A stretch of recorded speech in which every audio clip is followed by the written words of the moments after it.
we are wrapping up November with the Thanksgiving week tradition in the WWE. Survivor Series is often a night of debuts, from the Gobbledygooker to the Undertaker and even the Shield. This year is the main event, or the main roster debut of the ominous structure known as War Games. Who survived the cage? Which teams came out on top? The Wizard and the Honorable One have you covered, along with everything in between. As always, you can catch Card Subject to Change on the Four Frequencies Podcast Network, along with the Data Lab, Educated Ignorance, and other great podcast content. And now that Team Nick and Team CZ are in the ring, let's go to the podcast beyond.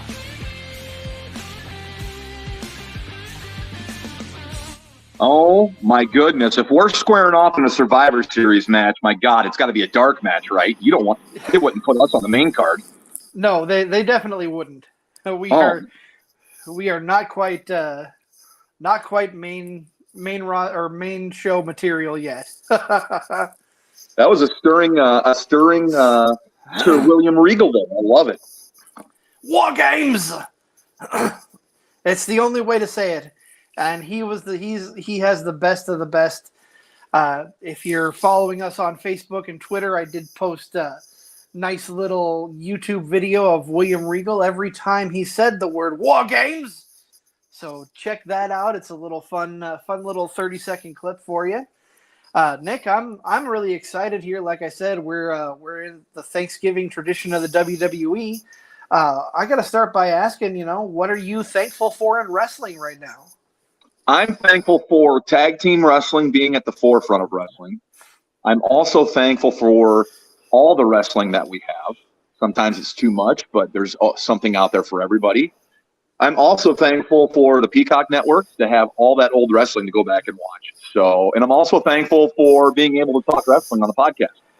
I'm right there with you. For me, I'm definitely alongside you with the Peacock Network. Thankful for that and the ability to go back and catch everything over the last several decades that the WWE has access to. In the immediate time frame, I'm thankful for having a heel MJF, not a face MJF, as champion on AEW. And Amen. I am thankful that Survivor Series was not just random Raw versus SmackDown matches for no freaking reason. You bring up a good point there, CZ. It just seems like every time recently that WWE has revisited a WCW pay-per-view name or an angle, it's always been kind of campy, cartoonish, and relegated to NXT. Now, when I say that, I'm not saying it's a bad thing, but they have Halloween Havoc on they'll have a Great American Bash on a Tuesday night or something like that. I don't like that, but I had my worries when they attached War Games to this Survivor Series, just because I didn't want it to be, for the sake of having it. But the story that they told, at least on the men's side, made it all worth it. And I hope that this becomes an annual thing. I hope that War Games is addressed and is, held property rights to Survivor Series. And I hope this is how they do it. Why? It won't get overdone. You do it one time a year. It's a draw. It's a spectacle. Don't overdo it. Do it when it's special to blow off a feud or to keep the feud going. And I thought they knocked it out of the park with both War Games matches. And kudos to WWE for not crapping all over the gimmick of War Games. I completely agree. Subtle differences between the original War Games and this one. There's not a roof on the cage. You and I have talked about that in our archives at some point. I believe it was when we were talking about Fall Brawl War Games back in September of this year, 2022. We compared kind of AEW's Blood and Guts to what WCW did more, and talked about NXT's War Games since we were on the subject. But you're right. I was nervous when they were bringing this to the main roster. I thought they've done an excellent job every time they did NXT War Games. But how were they going to do with the main roster build? And you're right. This was a 100% winner in my opinion. Absolutely. And then, rumors out there that Steven Regal only signed a one-year deal with AEW. So maybe he is the one that's telling us all about War Games a year from now. One can hope, right? I certainly hope so. I miss him in the WWE. He had the absolute best vocalization of War Games, in my opinion. And this year was just they started off hot. We're in the TD Gardens in Boston, Massachusetts. Massachusetts. Michael Cole tells us right off the bat there is 15. Michael, Massachusetts. Is that one of your ring names? Yes. That's going to be one of my ring names. Absolutely. Mikey Mass. Dude. Oh man, you have a gimmick and you're Mikey Mass. I like it. I that will live on forever. I will be Mikey Mass. I'll get a singlet and go the whole 9 yards. Oh man. Mikey Mass. I love it. I'm sorry. Go ahead. A gimmick was born. Michael Cole tells us right off the bat there are 15,609 fans in the arena, and this is the 36th annual Survivor Series. Like I said, we've seen a lot of debuts. This year's debut is the War Games match, which really cool. They're playing War Pigs for one of the main themes of the pay-per-view. Very fitting. And I love that they even got Ozzy Osbourne to do the intro to the show. Yeah, that was a good touch to it. If you're going to do it right. They got the rights to War Pigs and having Ozzy introduce it. It's awesome. Hopefully they have him record other War Games stuff as well, because it's very fitting, and I thought it was great. This was the first ever Survivor Series that was held on a Saturday, and this was the first time since 1994 that Survivor Series was not held on Sunday. So kind of out there on a Sunday night, on a Saturday night, and you got two very big attraction matches with the War Games. But the rest of the card also delivered as well. This was a really fun show. Yeah, and we started off with the women's War Games match. They're not pulling any punches. They're going to give it to us right away. You've got Team Bianca Belair consisting of Bianca, Alexa Bliss, Asuka, Michin Mia Yim, and returning Becky Lynch, going to get up against Damage Control. For those of you who are not in the know, I don't know why you aren't, but Damage Control is Bayley, Dakota Kai, and Io Sky. They're accompanied by Rhea Ripley and Nikki Cross, who is back to her insane craziness gimmick, which I love. Yes, back to where she belongs instead of playing a campy cartoonist superhero. I heard on another wrestling podcast they refer to Dakota Kai and Io Sky as Kai and Sky, like Kai and Tai. So I thought it was pretty catchy. But it has the big fight to it. You mentioned it a little bit earlier when we were talking about the history of the War Games. And that's, the War Games matches back in the NWA, WCW days had the ceiling on it, the roof over the cage. At first did not like WWE having it open, but at the same time, if they completely copied everything, they'd just be ripping it off. So they've kind of taken it and made it their own. And it hasn't really messed with the match or, tampered with it. Everybody still likes it. So I can get over that fact. But yeah, the presentation, they have the holding the Shark Tanks back near the entranceway with a couple referees at each one, monitoring when the door opens, who goes in and when. And we kind of talked off air that this would be the first match on the card.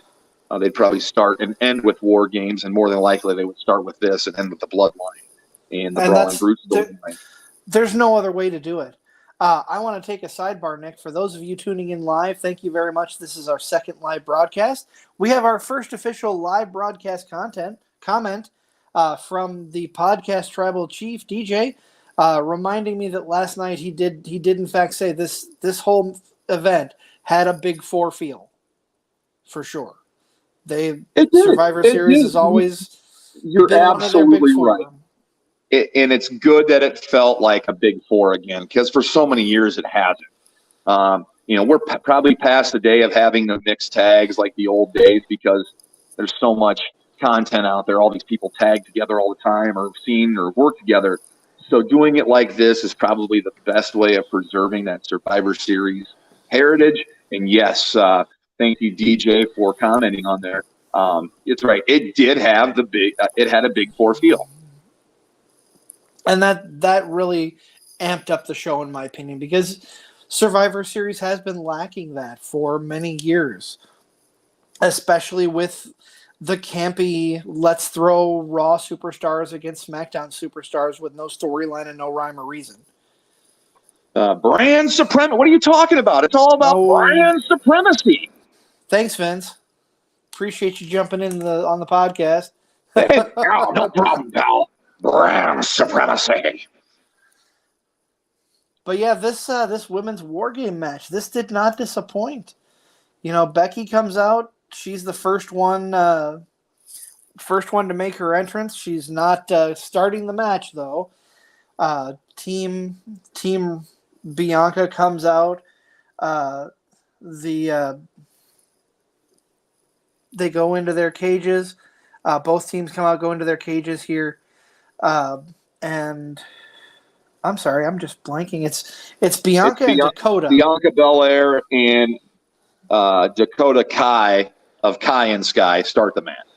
Kai and Sky, I love that. It makes me want to say something. Just one word. That word is indeed. Indeed. Io Sky is the second one out because Team Damage Control has the advantage throughout the match. They won the advantage on Monday night. Let's talk about Io for a minute. Did you see the big botched move in the corner that she had there? How early in the match are we talking? Because the biggest botch to me comes, maybe 3/4 of the way through the match. I'm talking early on. This is when it's Io Sky and Dakota Kai and Sky against Bianca Belair. Okay, when they have the 2-on-1 advantage. Okay. Io climbs up to the rope and trips all over herself, and the crowd lets her know how they feel about it. Yeah, when you've got this many moving parts in a match of this caliber, you're bound to have stuff like that happen. The real ones can deal with it and keep moving on. And I thought she did fine in this match. I mean, mistakes like that are going to happen. It wasn't like she was trying some crazy Canadian destroyer or something. So no, and I'm not taking away from her. Oh yeah, I'm not either. Match. I'm not either. I took note of it because of the crowd reaction to it. They were booing the crap out of her. Well, she's a heel, so that always adds to the allure as well. That's very true. I got a question for you, and I want an honest answer. Okay. I want you to book this match, but with the AEW women's division. Oh. That is so off the top of my head, first three on the heel side are going to be Britt Baker, Jamie Hayter, and Rebel. Rebel probably won't wrestle. She'll be ringside. Okay, that's fair. Toni Storm is going to be on the other side of the things, on the face side, with I forget her name. It starts with an H. Hikaru. Is it Hikaru? Hikaru Shida. You know who? Yeah, Hikaru Shida. So those are the first two on each side. Oh man, Jade Cargill will probably be on the heel team. I would put formerly known as Ember Moon, Athena, yes. Why am I blanking on women's names in AEW? Okay, I should know better. Pause. You have answered my question for me. You can't book this match. This match not only showcased a 5-on-5 War Games women's match where women get in there and mix it up like the men. It also showcased the WWE women's division, and it also puts it on a plateau above all others of all other women divisions, here in the stateside. You can't book this match in AEW because their division is not nearly as talented as this. All 10 people in there are capable workers, have TV time, pay-per-view time, and at any time could have won that match and made it believable. Am I not wrong? No, not at all. So that is the correct. WWE Women's Division, not only is it loaded and deep with talent, pardon my word there, but it has got credibility to it. It's got credibility. And there are names out there. I'm going to write them down right now. Charlotte. Yep. Sasha. Naomi. Okay. All believed to be in talks and under contract WWE. Charlotte's been cleared from injury or from time off or whatever. Sasha and Naomi remain question marks. Are there any other women that are injured? No, not that I can. Nothing. No one comes to mind off the top of my head. But okay, possible free agent out there, Mickie James. Yeah, that's very true. Okay, Nick Aldis is another free agent out there come January. I'm just saying, the WWE Women's Division is loaded. This may be the most loaded it's ever been with talent, and there's still something out there that's going to happen. In my opinion, they are using their women the right way. They absolutely are. As the War Games match goes, it teases some future feuds. Man, I'd love to see Rhea Ripley and Becky Lynch. Gosh, that'd be good. That'd be fantastic. I want to see Rhea Ripley and Mia Yim finally, have something in the ring besides a War Games match, a one-on-one contest. I'd like to revisit Alexa and Nikki. Yes. Now that Nikki has evolved, and now that Nikki has evolved back to her original gimmick in NXT, and Alexa has evolved past the Bray Wyatt partnership gimmick, I would love to see those two go at it in this incarnation of Nikki and Alexa, respectively. For sure. Now I'm going to go ahead and ask you here, spoilers. Were there any Bray Wyatt references last night? Because I got up a couple times, used the restroom, grabbed something to drink, so I may have missed some in-between stuff. But were there any Bray Wyatt teases, vignettes, any of that stuff flash up? If you missed them, I missed them, because I don't think there were. Okay. You usually are on point with that stuff, and I kind of use the in-between ring time to get up and be a that's what they call a bathroom break. You get up and do that real quick. But yeah, I didn't see any references either, and I didn't know if maybe something would have happened during this match to Alexa to make her turn on her team or something. I don't know. But hey, if anyone out there listening, live or after the fact, if you saw a Bray Wyatt teaser that we missed, give us a share, give us a comment, and always, like, share, and subscribe our stuff on Facebook, YouTube, Twitter, Instagram, all over social media. Of course, Card Subject to Change podcast. Look for us everywhere. Live on YouTube right now. Welcome the comments. And they didn't. This is why this match was great. They didn't reinvent the wheel. No. Everything they did in there was believable. Nothing too cartoonish, over the top. They did have the one big ring spot. I love how they teased the Tower of Doom. They said, nah, we're not doing that. There was a lot of good things that went on in this match. And for a match that went nearly 40 minutes, a match that I didn't have the biggest expectation for because I was like, I don't know about this person being in this match. We're totally debunked watching this. This was a good 5-on-5 women's match. Yeah. Very enjoyable. I couldn't even tell you who got the pin. I believe was it Bianca? Yeah, Bianca hit the KOD on Bayley. Becky dove off of the dove into the tag team champions. to kind of prevent them from. That's right. That's right. Becky actually is who gets the cover to give Team Bianca the win. Okay. And there's some foreshadowing there. Becky and Bayley have history. Love to see them go at it with their current incarnations. I would too. And the last time that we had seen Becky on camera in ring was back at SummerSlam when she, came to the aid of Bianca, who just had defeated her, but came to the aid of Bianca as Damage Control came out to impose their will on the champ. Yeah, and it's good to see. Always good to see Becky back in the ring. And you've mentioned names who are out. I'm anxious to know exactly when we're going to see Charlotte come back. Where we're going to see Naomi and Sasha.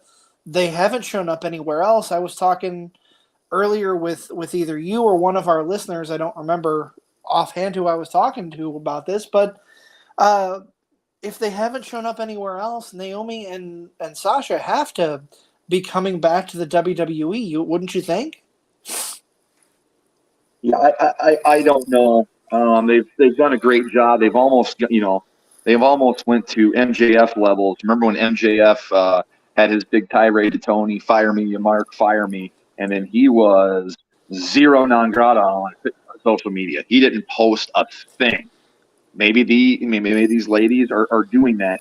Charlotte, not so much a mystery, as she's been gone with personal time off, and she's fine. She's been cleared to come back. Maybe they just don't have a place for her yet. Right. The other two are still a mystery, and I know we just had Survivor Series, but the next big show is Royal Rumble. So with that being said, you might see one, two, maybe all three of them at the Rumble or by the Rumble for that sake. And shout out to our friend Chris here, who's listening in on Facebook. He says that the women's opener was probably the best opener in quite a while. Finish to the match was good with Becky stacking the tag champions on the table, and then the leg drop through the table. Absolutely, I 100% agree, Chris. Nick, that being said, we're going to put a bow on the women's title match. We're going to take a quick break and come back. On the women's War Games match. Yes, women's War Games. My mistake. That's okay. We're going to take a quick break and come back and talk about what's going on backstage real quick here. But we'll be right back after this message. Make sure you tune into For Frequency's Sake on Facebook, Twitter, YouTube, and Twitch each Sunday during the football season from 10 a.m. to 11:30 a.m. The boys from For Fantasy's Sake will be bringing the fire fantasy football takes, updating you on the week's rankings and injuries, and getting you ready for your fantasy football matchups each and every week. The show is interactive, so be sure to send your questions. You can find them at For Frequency's Sake on Facebook, at FFSQC on Twitter, or you can send them an email at forfantasysakeqc@gmail.com. Thank you very much, Joe Winkle, for providing our breaks and our teases to our other podcast brethren on the For Frequency's Sake podcast network. Nick, after the women's War Game match, we're backstage. We're talking about what's on everybody's mind after SmackDown. And that is the controversy going into the men's War Game match, and where exactly does Sami Zayn stand? Yeah, the best storyline going in wrestling had some seeds planted on Friday night as Kevin Owens was seen backstage talking to Sami, but unbeknownst to Sami and KO, Jey Uso was eavesdropping around the corner through an open door. So, of course, this gets reported back to the tribal chief, and this was kind of the cliffhanger. What's going to happen before this match as we left SmackDown and come into this segment? Yeah, and excuse me, Jay is definitely talking to Roman about it here. Roman is going to ask the wise man to bring Sami Zayn into the Bloodline locker room so he can have a chat. He's going to look Sami in the eye, and he'll know where Sami stands after that conversation. So a little teaser for what's coming on later. Following this backstage segment, we're going to AJ Styles versus Finn Balor. And I got to say, Nick, this match was Not a bad match, but probably could have been on Monday Night Raw. Yeah, I'm with you there. It was better than I thought it was going to be. I'll say that. And you never knew at the outside if you were going to get interference with the OC or, to affect the match, or with Judgment Day. I love the spot that the two teams had during the match, and then they brawled off to the crowd. I thought that was fine. It was perfect for this match.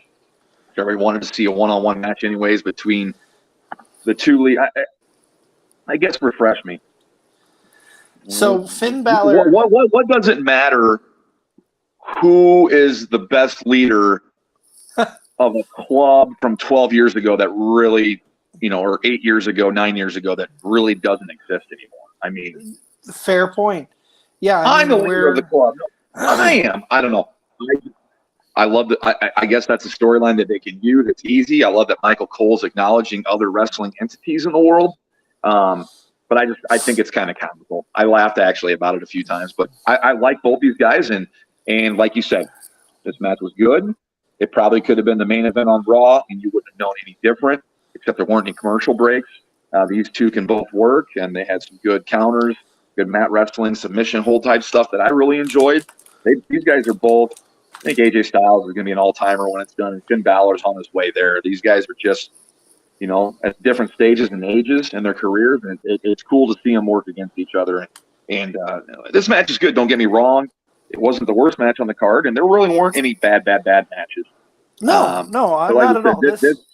This could have been, possibly, on a Raw, and you wouldn't have, known any different. What I want to so a couple things I have noted down. Obviously, Rhea and Mia are not coming to ringside. They just got done in a hellacious War Games match, so they are not with their respective teams. But what did you think of the entrance gear for both AJ and Finn? Finn comes out in a blacked out Riot mask. AJ is in a Shogun style, what I describe as a gas mask. That's the only thing I can think of. It's like the Shogun gas mask that's on the T-shirts of the OG. At Finn, I guess I don't. What did you say Finn Balor's mask was? It reminded me of a Riot mask, like someone took a black Sharpie. Yeah. Okay. I couldn't hear what you said for a second. Yeah, that's the best way. That's the best way of describing it. If anybody knows the reference to his mask or why he wore that particular mask, please let us know. And Facebook page, IG, Twitter, or on the YouTube channel here. Let us know if you know that. Hey, I'm dated. I'm 42. I didn't get the reference. AJ Styles, I kind of figured out was that gas mask. But judging from AJ's reaction, he couldn't get that thing off fast enough. It must have been hotter than hell with it on. He kind of looked at it in disgust when he took it off and threw it. So judging from the look on his face when he took it off, I don't think he appreciated how tight the thing was. No, I agree with that here. The AJ gets the win. With the phenomenal forearm. There is a little bit of shenanigans from both sides on the outside to where the Judgment Day and the OC are no longer at ringside for the finish. They fight off out into the crowd. We get a teaser for the Royal Rumble coming up in January on the 28th. And then we just go right into the SmackDown Women's Championship match. Shotzi is taking on Ronda Rousey. Story build behind this one. Shotzi had Raquel Gonzalez in her corner until Raquel got injured by Shayna and Ronda. They, quote-unquote, broke her elbow. So you've got Shayna Baszler at ringside with Ronda. You're right. Baszler obviously playing a factor early, making her presence known. This match, much like the last match, could have been put on SmackDown. Was a very short match, but you had to expect it was going to be more of a quick, not necessarily a squash match, but for all intents and purposes, Shotzi got her butt kicked pretty quickly. Yeah, they have to give Shotzi some credibility here. We all know that Ronda could have wasted her in probably under a minute. You do have to give a little bit of credibility. The advantage you get here at Card Subject Change is we don't oftentimes review the show directly after the show. So a little tidbit here. I know a personal wrestler you like, B. Brian Kendrick, is reportedly back with WWE, this time in a producer role. and he produced. This was his first match back producing. He had his hands on with Ronda Rousey and Shotzi Blackheart. So best match ever. Red Fantastic match. Yeah, I'm teasing it. That just brought that match from a C to a D, a C to an A. It was a decent match, but Kendrick back in a producer role as of right now, and maybe working on the women's side, just going to make that women's division even better. I mean, hey, Ronda Rousey and Shayna Baszler. There's two other names that were in that War Games match that are on the roster. Shotzi Blackheart. I mean, far better women's roster. I mean, just much appreciation to WWE and their women's roster for what they accomplished here in these last few years and currently. The match was 7:15. It probably could have went 4 minutes shorter and been a 5-star in my opinion. No, I'm just joking. So my question coming off of this match. The anticipation. Yeah, go ahead. I was just going to ask you, my question coming off of this match is when do Shayna and Ronda explode? When is their big blow off coming? Well, go ahead and rewind this podcast back about 16 minutes when the Honorable One, God, I love referring to myself in the third person, sorry. Hey, Royal Rumble's right around the corner. And Elimination Chamber's the pay-per-view after, so there's a possibility there, right? Yeah, I can see that. Women's I think that would be a good Elimination Chamber match, is having Ronda defend the SmackDown Women's title in the Chamber. Yeah, because you've got some good contenders there. There's plenty. That would not be a match that was lagging. We also haven't mentioned Liv Morgan, who wasn't on the card. So this WWE women's roster, they've invested time, they've developed, they've obviously have some homegrown stars, and they also have some big names, of course. But, man, most of it's homegrown, and most of it, I'm telling you, they've done a great job. The Survivor Series War Games match may be, one of my favorite WWE women's matches, just because it was 40 minutes, and there really wasn't a dull moment, and I applaud them for it. And this match wasn't too bad either at clocking in just over 7 minutes. But, man, it's going to be interesting to see the women's Rumble. A lot of surprises could happen there, too. Last thing I'll say on this match, you and I talked about it off air. I'm not going to badmouth anybody, but you mentioned a lot of homegrown talent. I'm anxious to see one of those homegrown talent that WWE has brought to us take the belt off of Ronda and carry the title, so that someone who was brought up in the WWE system has that belt. Ronda has always been more of a quote-unquote attraction star, in my opinion. That's not a bad thing. I'm not knocking her. I'm not going to talk about how I feel about her in-ring abilities, but I would really love to see that title go to someone who was brought up in the WWE system. Well, hey, the return of Charlotte is very imminent, so maybe that's how they do it. Yeah, maybe that would be. They've got history there. Put it back on Charlotte. Charlotte can feud and build up these up-and-comers like Shotzi and Liv Morgan, make them even better than they are. Let me ask you a question here, CZ. And you keep better track of this because, like I said, oftentimes I get up and use the restroom. Was there a video vignette after this women's championship match? There was. Okay. They were hyping up Cody Rhodes, letting us know that he's recovering and he's still very much with the WWE. That's not the only video that they had similar to that. Earlier in the show, they had one for Brock Lesnar, like a 4-minute video package between the first after the women's War Game match and into the AJ Styles Finn Balor match, letting us know he's available, he's out there. So planting these seeds for possible lines? ? I love it, but the Brock video was earlier. I thought the Cody one was here. I put Cody and Brock ? But I thought you would pick up on those. Hey, letting us know, the tortures he went through, and he's healing, and he's on his way back at some point. ... And it's perfect that they teased it right before this match. Oh, I agree 100%. We'll get to this match in a moment because there is something else that happened backstage that we kind of need to talk about, and that is Roman confronting Sammy.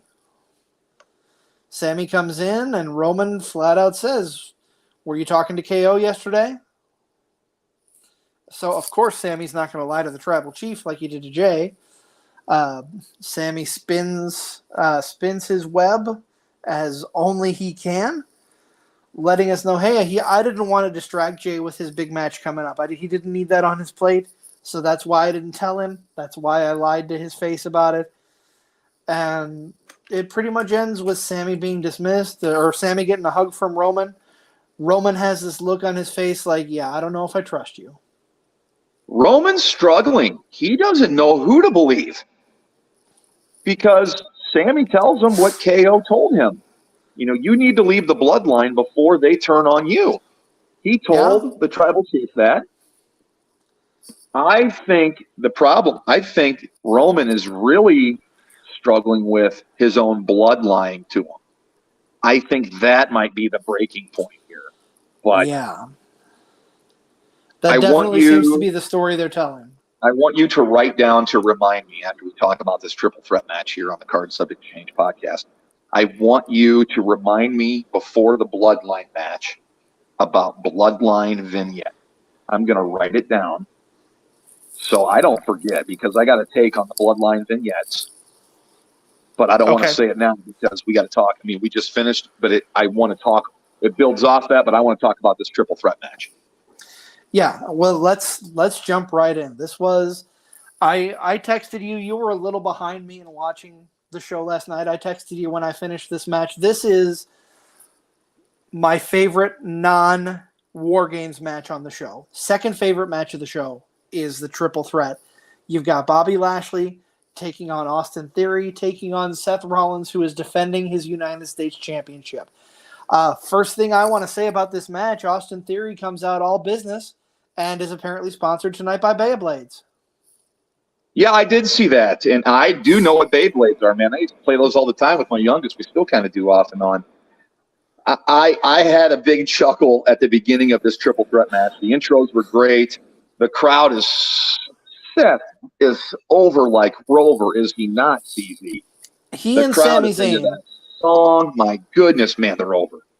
Seth Rollins and Sami Zayn are the two most over people in wrestling right now. The intros, it's hard to say, not in this company. The intros were phenomenal. You get in the ring, and I love how this match starts. I likened it to two adults trying to have a conversation with a bratty child trying to listen. As Bobby Lashley and Seth Rollins both take turns disposing the Ring of Theory, kind of wanting to handle each other like men one-on-one and getting the kid out of the ring. I had a chuckle with that. I thought that was pretty funny. Yeah, I can agree with that. Just saw a comment come in that says Austin Theory is a Beyblade. Thank you for that, Chris. That definitely is. He's bouncing around the ring like crazy. Getting bounced around the ring like crazy by Bobby Lashley and Seth Rollins. Hold on a second. Could you imagine an Austin Theory, Adam Cole feud where they have like a Bey or a Beyblade off in the ring? Sign me up. Austin Theory, Beyblade. Book it. Yeah, that'd be an interesting match between those two. They could work well together. But yeah, we've got Mike from Massachusetts, also known as Mikey Mass, and then we've got Austin Theory, Beyblade. Oh my! I got to get back on track. You're throwing me off my game, making me laugh hysterically. I love it. That's why I love working with you, Nick. It's a lot of fun here. This match was a lot of fun, too. A lot of good spots here. I loved when Lashley hit the flatliner DDT combo on both Theory and Rollins. I thought that was friggin' awesome. Do you remember that? I do remember that. Lashley with these two guys, meaning Seth and Austin Theory, Beyblade. It just the size comparison is so noticeable. But when he throws those guys around, it just makes him look like a bigger monster. I don't know what's planned for Bobby Lashley, but to me, this guy needs to be in like the second biggest match of whatever night it is at WrestleMania. I just feel he's just the way he's been presented, and he looked like $1 million in this match. Oh, he did. You know, comes in the end. I mean, this triple threat match to me was enjoyable from the fact that guys continually tried to make it a one-on-one match. They weren't two guys ganging up on one guy unless it was to break up a pinfall, right? Right. You saw it rare with Lashley and his strength putting the hurt lock on both guys, but it wasn't two guys picking on one. You know, unless it was those guys dispatching a theory. So I liked that dynamic of it. Usually triple threat matches, you see them all week long on every show. You know, you could tune into any show any night and see a triple threat match. For a match that's so overdone, I thought this match was fresh. I'll let you sum up the ending, and I got to take off the ending of this match. But that ending I really enjoyed it. I thought it was the second best match on the card just because the main event was so good. Oh, for sure. I'm right there with you. The end What this okay, match I'll tell you this. Fantastic. What the main event CZ lacked in action, the triple threat made up for, but the main event had more drama storytelling. But regardless, this match, both these last two matches were the best on the card. Yeah, and I have it. So my notes here, I have it. Rollins goes for his Superplex Falcon Arrow combo, one of my favorite moves that Rollins ever does. In the middle of the Falcon Arrow, Rollins gets clipped by a spear from Lashley, and Correct. Theory comes right down on top of Rollins and steals one to become the new Beyblade United States champion, Austin Theory. Beyblade! Excuse me. And he became what? And no! Yeah, that's right. That's the rule on the show. You missed it, so now you got to do the line. But yeah, hey, guess what? Nobody's talking about his failed cash-in now. They did it perfect. They made him look like a child. That's the Vince regime getting washed away. Okay, he was off TV for a couple weeks, humiliated. He comes back with a kind of a badass-looking beard on the good-looking kid. He's got a different edge. He's dirty. He's violent. And guess what? He just beat two of the biggest stars in the company, and now nobody freaking remembers his failed cash-in, and everybody can officially quit crying and bitching about that. This is better. This is going to highlight him. And the first thing I thought of after, and no, was, what does this now mean for Rollins? The U.S. belt's off his waist. What does this mean for the local guy? Well, as we've talked about, as is commented here on Facebook just now, Rollins does not need a title to get over, but absolutely, he is going after Roman right now. That is his next logical step. And I'm fine with that. And you're right. Rollins didn't need the title, but Theory needed to beat Rollins the way he did, because now Theory and Lashley can go on with their feud. And Rollins is, he's got bigger fish to fry. No offense to the U.S. title. I love how it's showcased. And right now it is the number 2 title in the company behind Roman's. So say what you want about Austin Theory. Beyblade! Say what you want. But he's here, and he's going to be around, and they got the right thing with the belt on him and working with Lashley. Absolutely. I am excited to see what happens on Raw tomorrow. You got to think that that no one's going to care that Rollins doesn't have the belt anymore. And you got to look at Austin Theory coming out looking like $1 million now with the title after he turned himself around. And you're correct. No one cares now at this point about that botched cash-in. And I'm going to tell you this, the crowd was legitimately shocked with Theory winning the way he did. Yeah. Kudos to the camera crew, production truck, producer calling the shot, man. They had a lot of shocked faces in the first 15 seconds following that match. And I'm telling you, I was shocked. I was shocked with how it ended. It was booked well. It's fun to be surprised and shocked and be wrong. And I was here. This was a fun match. Really enjoyed it. And outside of the main event, I thought it was the next best match on the card.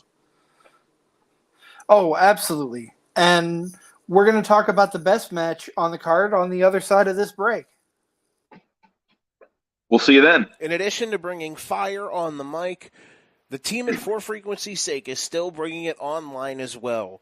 Check out forfantasysakeqc.com this season for college DFS, Survivor League, and betting advice each and every week of this football season. Again, that is forfantasysakeqc.com for college DFS, Survivor League, and betting advice each week during the football season. Welcome back. Welcome back to Card Subject to Change. If you're watching live on Facebook, Twitter, or YouTube, welcome. Appreciate you tuning in. Be sure to like, share, and subscribe our pages. If you're listening to us after we've gone live on any podcast streaming service, welcome to you as well. Be sure to visit our social media. Nick, we're rocking and rolling here. We've come to the shank of the evening, as one Gene Okerlund would call it. It's time for, first, before we go into the match, we're talking about promos and these long 3 or 4 minute promos. The Miz gets a promo here, hyping up his feud with Johnny Gargano and you want to use a lifeline? You want to use a lifeline here? I do. I need to phone a friend. No, right here. The hot tag's been made. Dexter Loomis. Dexter Loomis. That's okay. I forget. No, I hear you, dude. For a second, I'm like, I hope you're kidding because I can't remember. Oh, yep, I remember. Obviously, Miz is in a heated rivalry. He's not on the pay-per-view, but this is a way to make sure that he's still relevant, much like we did with Brock Lesnar, Cody Rhodes. I believe there was a Charlotte Flair promo at some point in this pay-per-view as well. Yeah, it was good. They're planting the seeds. These stars have been away. And, it's a while before our next pay-per-view, but we're going to let you know these people are still on roster, and, the Royal Rumble is going to be huge. Where is the Royal Rumble from? Is it from Houston? I'd have to look that up. I'm going to double check, but I believe that sounds right. I want to say it was somewhere in Texas. If somebody out there can help us while we're still live on here for the show, that'd be great. I thought it was Texas. Don't quote me. But you were talking about the promos. Mm-hmm. And I have my note for Bloodline vignettes here, and this was my point. And it really solidified my take here with the 2 vignettes we had earlier. And the vignettes I'm referencing are when Roman talks to Jay one-on-one with the tribal council in the background, and then when Roman talks with Sammy one-on-one with the tribal chief in the back. And there was one more of those vignettes, yeah. Did I miss it? You might have. There was It was when Jay came back and spoke with Roman. Yeah, Jay came back, spoke with Roman. Roman says he's seen all he needs to see. Didn't tell, at least not that we could hear or see, didn't tell Jay his decision. But yeah, we're going to find out where exactly Sami Zayn stands in just a few minutes. And shout out again to our friend of the podcast, Chris. San Antonio, Texas is where the Rumble will be held this coming January. Man, I had it pulled up. I'm gonna plant a seed I shouldn't. Oh no. No, I won't. No? We'll talk about it later. Hey, it's a pipe dream. What if Austin Stone Cold wins the Rumble? Whoa. It's a pipe dream. It won't happen. But I kind of thought Texas, he's teasing a comeback with these videos. He's been contacted for a match. Has he or hasn't he? You know, I don't know. That's a dreamer's dream. It just kind of dawned on me. I wanted to know where it was. And thanks, Chris, for tracking that down. So, well, hey, man, like Vince always used to say. Oh, go ahead. No, you go ahead. As Vince used to always say, anything can happen in the WWF. That's right. I mean, that's right. I mean, if Triple H is at the helm, you want to go for the jugular. I don't know. I can't wait to see what happens. Rumble's going to be fun. I'm looking forward to it.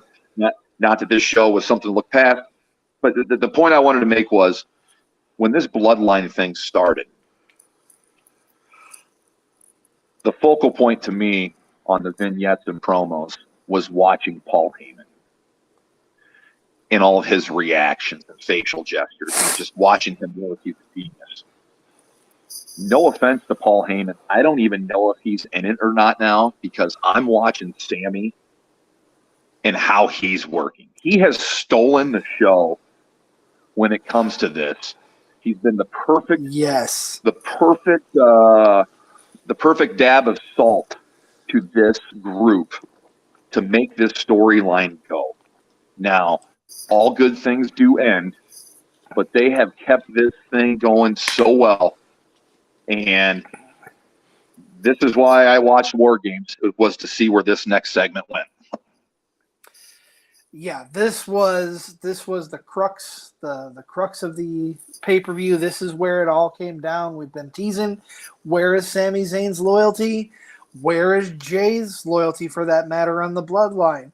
What's going to happen with everything that's been going on with Sami Zayn? And we're about to find out. Men's War Game match. Obviously, just to run down the competitors, we've got the Brawling Brutes, Sheamus, Butch, Ridge Holland, teaming with Drew McIntyre and Kevin Owens against the Bloodline. The Bloodline, for those of you who are not in the know, and shame on you if you're not, that is Roman Reigns, Jay and Jimmy Uso, Solo Sikoa, and of course the honorary Uso, who we've been talking about all evening tonight, Sami Zayn. Love Kevin Owens, who's the first man out from the back, giving tribute to the man who created War Games, Dusty Rhodes, Mr. Dusty Rhodes, if you will. I'm glad you mentioned that little trick. No, I'm glad you mentioned that because I had it written down too. This is Dusty Rhodes' baby, is War Games. Man, it'd be great to get Cody in one of these next year in the War Games match somehow. That'd be awesome. Regardless, yeah, it was great to see KO wearing Dusty Rhodes, the Dusty Rhodes cutoff T-shirt for the War Games. It's going to get bloody. No, I'm just saying. Love the T-shirt. I'm telling you, the presentation of the intros, how they got into the Shark Tanks. I wrote down on my notes, Survivor Series feels real. It feels legit. I had my doubts about this match, not the bloodline side, but the other side and the pairing and how it was kind of thrown together, but no doubts now. The way everybody worked and moved together was great. And this match to me was like, it felt big, it felt real, and most importantly, it was fun. And absolutely. This isn't going to be a wrestling classic by any means, but it'll probably be on some top 10 list, I'm sure, at the end of the year for, best matches in WWE for the year because, man, it had it all. The story that they told, and I'm going to tell you for, all the booger-eating wrestling fans, and, hey, I'm one of them. We're classified here. There's not a single female involved in this angle. Guys aren't fighting over a girl. They're not really fighting over a title. It's just this storyline that's in, the title will probably be down the road, but it's about somebody hating an outsider that's been taken in. And it's been great. And I had my expectations for where it should have went or where I wanted it to go. And their plan is much better. That's why they're wrestling writers. And that's why I'm here. No offense, sitting with CZ hosting a podcast, the Card Subject to Change podcast, if you will. If you will. You know, you say that there wasn't a title on the line, and there wasn't a title for up for grabs in this match, but the title was playing a factor because you've got 3 big title contenders in this match in Kevin Owens, Sheamus, and Drew McIntyre. I think my reference was kind of veiled. I'm sorry. When I said I'm talking about within the bloodline, like they haven't fought for the title. None of those people have fought. I guess Jay did back in the beginning of the bloodline, but it's just been this rolling avalanche, this snowball that's been growing and getting stronger. And, was it going to get stronger or was it going to show weakness? And we soon find out. And I love the back and forth in this match here. You gotta keep in mind that there are only 2 War Games veterans in this match. I'm sorry, 2 War Games veterans in this match. You've got Kevin Owens. Mm-hmm. Yep. You've got Butch. Butch is entering his 4th War Games match at this year's Survivor Series. And which one was this for KO? This is number 2. Okay. Kevin was a surprise entrant, I want to say 2 years ago, if I'm remembering. But I could be wrong on that. I'm not 100%. I want you to give me your take on this match, and then I'm going to ask you a question after you give me your take. And it's just a basic question. It's nothing bad. Don't worry about it. I'm not going to ask you for, half your inheritance. Nothing like that. Oh, I thought this match was fantastic. The story within the match, everything played out so well. You've got Jay and Sammy getting in each other's faces at one point. My favorite moment overall is Jay's getting his ass kicked in the ring, and the timer goes off, and Jimmy's like, yeah, I'm going, and Roman just grabs him and is like, Sammy's going. And Sammy just looks at Roman like, oh my God, you're throwing me to the wolves. But we're gonna see how well they look together. I love that dynamic too. I'm glad you mentioned. I'm glad you brought that up. But go ahead. But Sammy and Jay, they go back and forth with each other while they've got a little bit of an advantage. They're yelling at each other. You don't know where they're gonna go. Finally, everybody gets in the ring. There's a lot of plunder, if you will. Coming in here, getting involved. At one point, I laughed pretty hard when you hear Drew McIntyre say, "I'm feeling pretty juicy right now."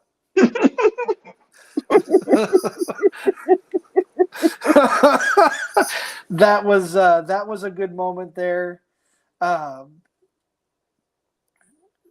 The dynamic between KO and Sammy, they stare each other down a couple of times here.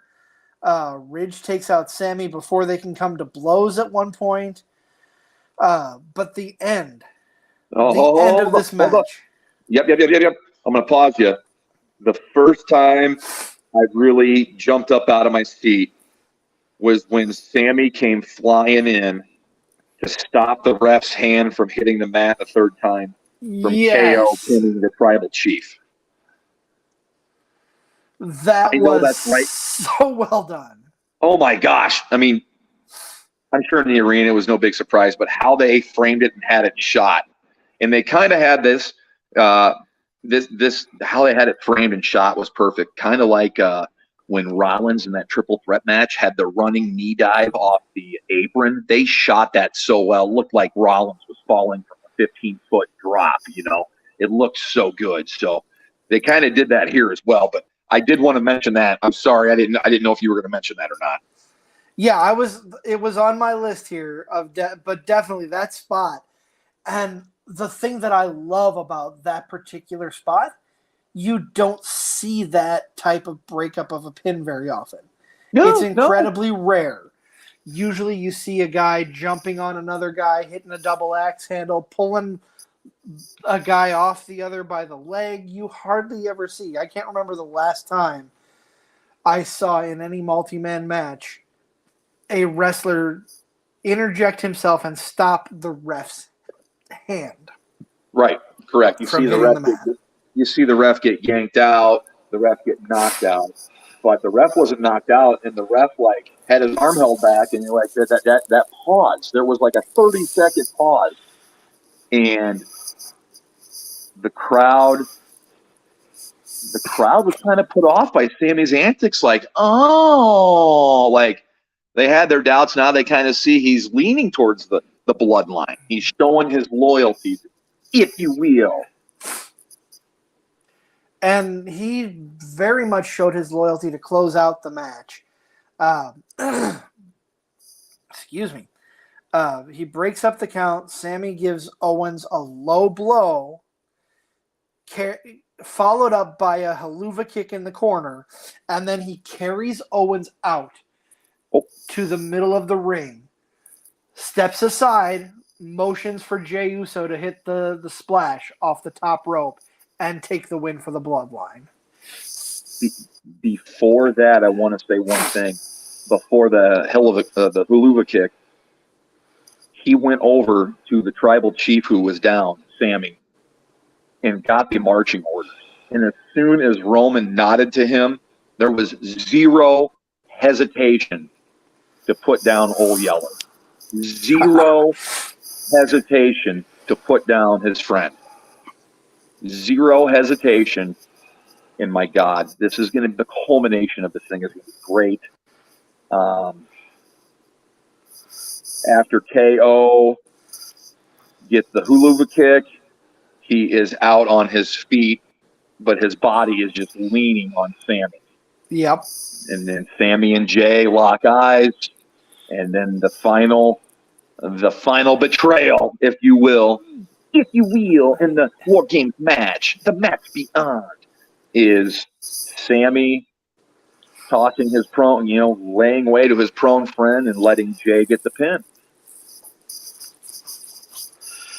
Yeah. I loved this match.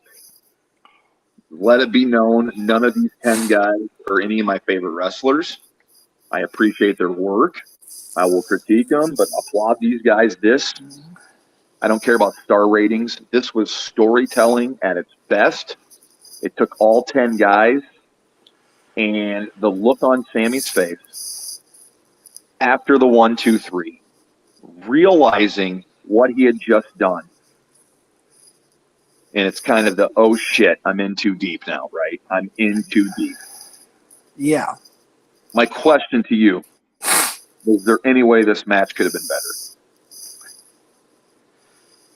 No, absolutely not. I cannot think of a better way this match could have gone. I say that. I know you feel the same way. I want to hear what your thoughts on how you wanted it to go. I wish Pat McAfee would have called the match. McAfee would have been over the top.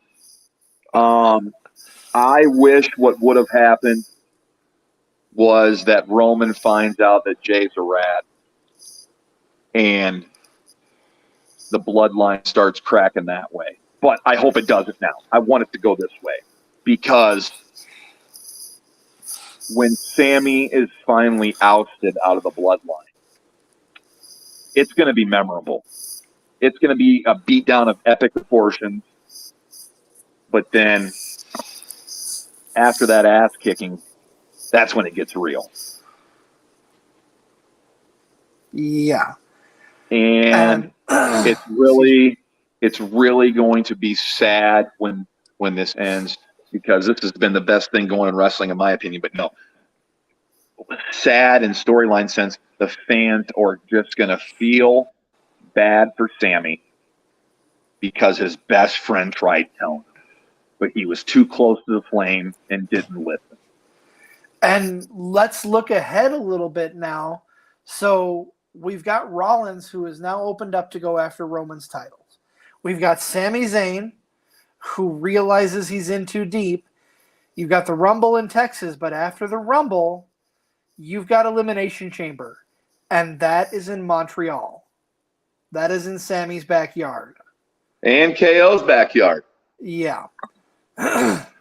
Oh, goodness. I can't wait. Hey, I'm also thankful for this Survivor Series 22 card. I didn't want to be too cheesy at the top of the show when you asked. I was thankful for that, thankful for this continuing storyline. And Rumble just seems to be, one of the most look forward to Rumbles in quite some time because it's wide open as to what can happen. Oh, yeah. The possibilities are endless. I mean, who do you see as the front runner right now for the Rumble? Can you pick a clear-cut winner for that match? I think the odds would be if you polled 100 fans, I think 65 to 70 of them would say Cody.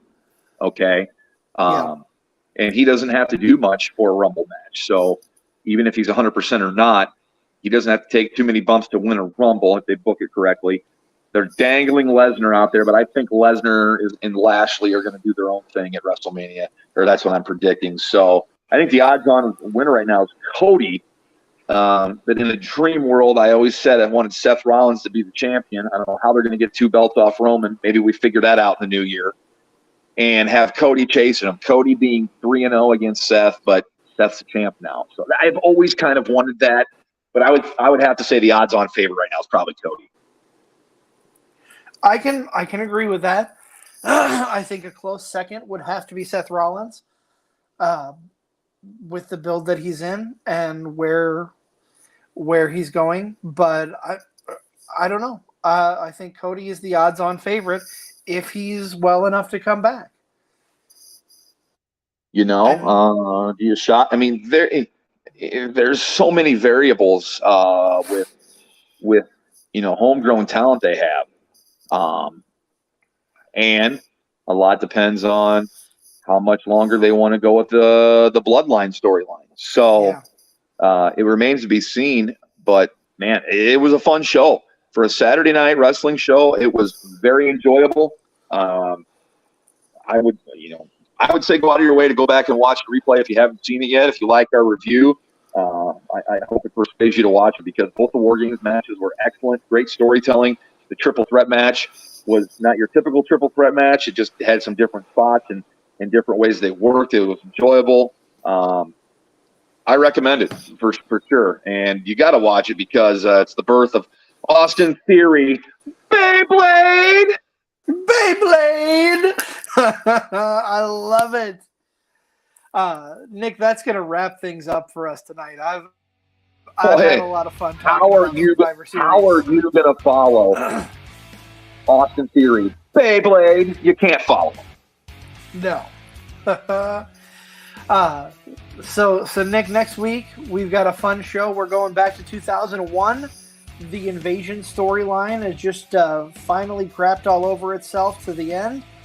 We've got 2 titles to contend with, and we're going to crown an undisputed unified champion back in 2001.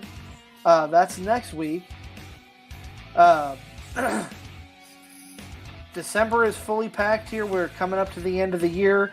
We're going to be talking Starrcade. We're going to be talking Final Battle. All sorts of fun things. Yeah, if you like our live reviews, when I say live, the current product of the show that just happened, our next live review will be the second show in December. We'll have ROH Final Battle and NXT Deadline. Those will be together reviewed as one. Those won't be 2 separate episodes. Those will be 1 episode. So look for that in December. We're also going to review a Starrcade as well, a Starrcade season. We throw in the year-end awards in there as well. There's a lot going on here, and it doesn't stop once the calendar flips to 2023. No, we're jam-packed all the way. We've got things booked up until the end of February, just about. If you want to follow us, we are all over social media. Those of you following live on Facebook, Twitter, and YouTube, Card Subject Exchange Podcast, CSTC Podcast, Twitter and YouTube here, as well as on Instagram. You can find my partner, Nick, at NickBull55. I am at the Wizard CZ. Nick, final thoughts on tonight? Final thoughts on tonight. Hey, we're booked through February, but as always here, it is card subject to change. A few surprises coming in 2023, some pop-up podcasts as well. Absolutely. All right, well, thank you all for tuning in. We will catch you next week for Vengeance 2001. As always, I'm the Wizard CZ. He is the Honorable Nick Bull. You guys have a good night, and we will see you later.